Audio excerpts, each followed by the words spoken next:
வணக்கமுங்க. நாங்கள் பாலாக்கீரை 100 கட்டு அறுத்து மார்க்கெட்டில் வியாபாரிகிட்ட கொடுக்குறக்கு கொண்டு போனோமுங்க. 100 கட்டுக்கு ரூ. 700 கொடுத்து வாங்கிக்கிட்டாங்க.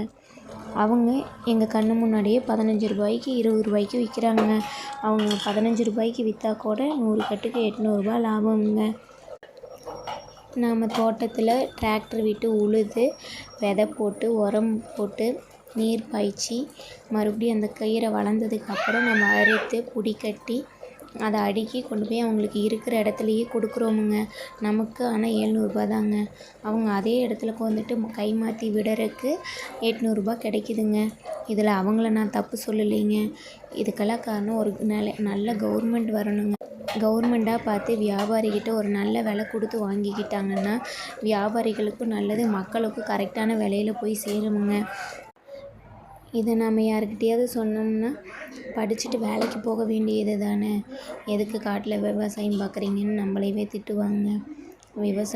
வேலைக்கு போக தெரியாமலாம் இல்லைங்க. நம்மளை மாதிரி ஒரு 4-5 பேர் விவசாயம் பண்ணலைன்னா அது பண்ணுறக்கு ஆள் இல்லாமல் போயிடுங்க. என்ன தான் இருந்தாலும் நம்மளோட குலத்தொழிலை காப்பாற்றணுங்கிறதுக்காக நாங்கள் விவசாயத்தில் இறங்கிட்டோங்க. என்ன ஆனாலும் சரி, இந்த தொழிலில் நாங்கள் விடுறதா இல்லைங்க. யார் என்ன வேணாலும் சொல்லட்டும், விவசாயம் காப்போம்.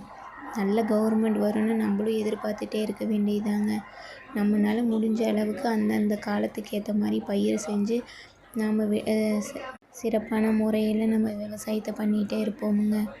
நம்ம மட்டும் இல்லாமல் இளைய தலைமுறைகளுக்கும் விவசாயத்தை பற்றி சொல்லி கொடுப்போமுங்க.